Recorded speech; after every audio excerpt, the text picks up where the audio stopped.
So how do you stop yourself getting locked out of group conversations when you'd really like to talk to a woman you're attracted to, but there happens to be a more confident, or should I say just more extroverted guy who's stealing all the limelight? I'm dating coach Hayley Quinn, creator of Attraction Point, and in this short video, I'm going to be giving you 3 simple techniques that you can use to re-engage in social situations when perhaps there's another guy who's currently dominating the conversation.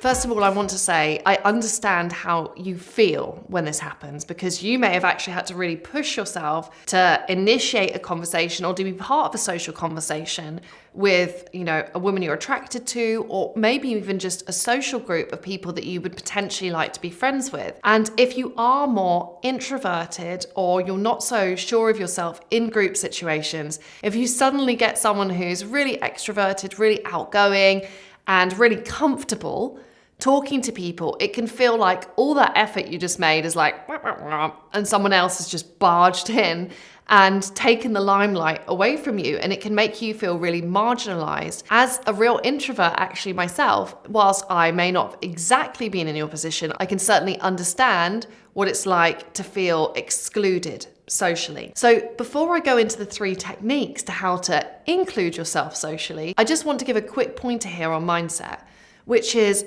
to remember that whilst it might feel like you're in competition with the other guy, the most self-assured way of actually looking at this is to realize that there's no competition. Think of it this way: if you were some Hollywood star, like, I don't know, Ryan Reynolds, do you think you'd be really that fussed if another guy came along and joined in your conversation?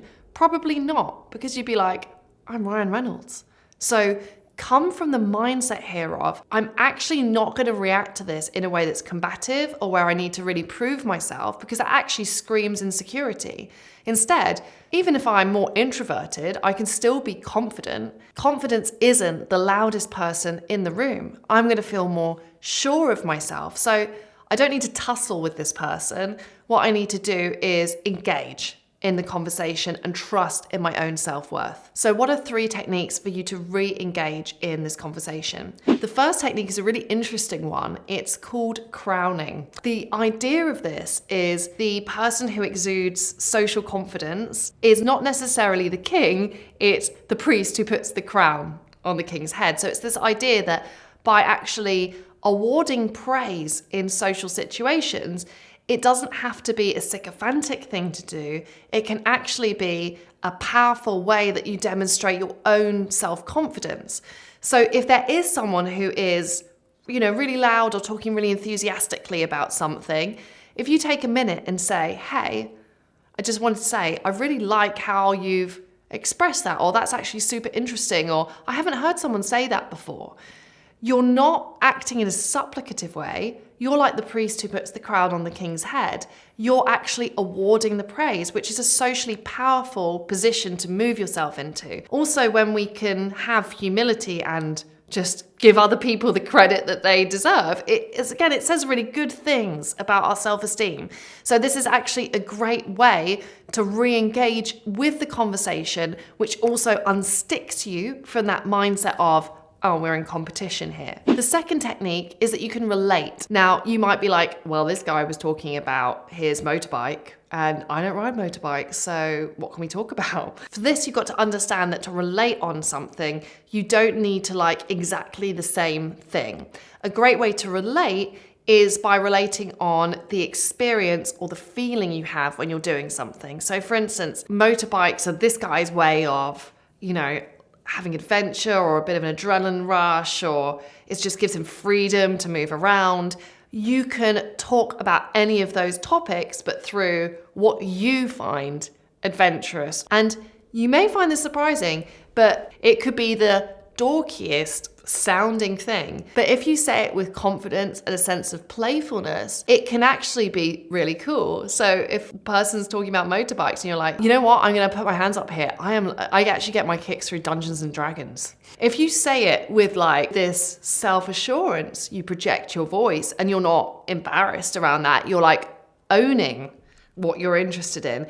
You'd be surprised about how charismatic that could be.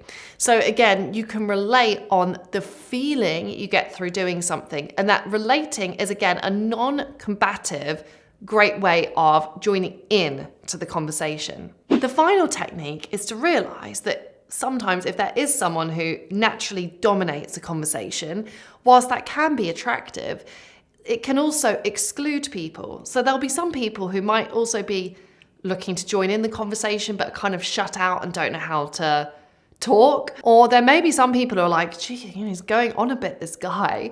So you can actually set up a one-on-one conversation. Maybe it's a woman that you're attracted to is standing there listening, and you can position yourself so you're stood side by side with her, and you can turn to the side and actually whisper something to her and engage her in a one-on-one conversation.